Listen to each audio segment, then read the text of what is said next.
Sneaky taxes, pages 6 and 7. The bloody French and Indian War was finally over. But what if the Indians attacked again? What if Spain tried to invade?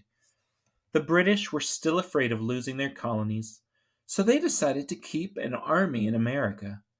10,000 British soldiers, called redcoats because of their red jackets, were sent across the ocean. 10,000 men ate a lot of food, and they wore out hundreds of pairs of shoes and suits of clothing. Who would pay for their keep? The British said the colonists should pay. The British Parliament, which made laws for Britain and its colonies, passed the Quartering Act. It said that the colonists had to provide quarters, places to live, for all the redcoats stationed in America. Then the British thought of another way to raise money from the colonies. They would enforce the Navigation Acts, which had been passed in the 1600s but never implemented. The Navigation Acts said that the colonists had to buy almost everything they needed from Britain, even when a product could be bought more cheaply from some other country. And not only that, they also had to sell almost everything they produced to Britain, even if they could get better prices elsewhere. It just didn't seem fair.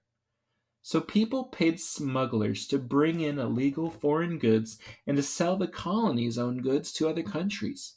They did business with their butcher, their baker, and their smuggler.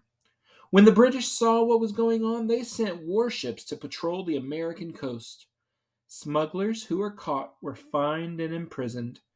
This made the colonists angry. The Sugar Act made them even angrier.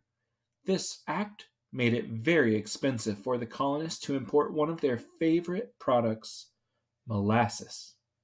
The Quartering Act, the Navigation Acts, and the Sugar Act seemed to the colonists like sneaky ways of making Britain richer at their expense. Now I'm going to read the captions of each of the photographs, starting from the left to the right. Why couldn't the British raise money at home? The British people were already heavily taxed. There was even a tax on windows, so poor people bricked up their windows to avoid paying the tax. One day a British customs officer seized a ship carrying an illegal cargo of molasses. He left some of his men in charge of the ship and went for help. When he returned, the cargo was gone. So were the ship's sails, anchors, and ropes. 40 armed men with blackened faces, he was told, had carried them off.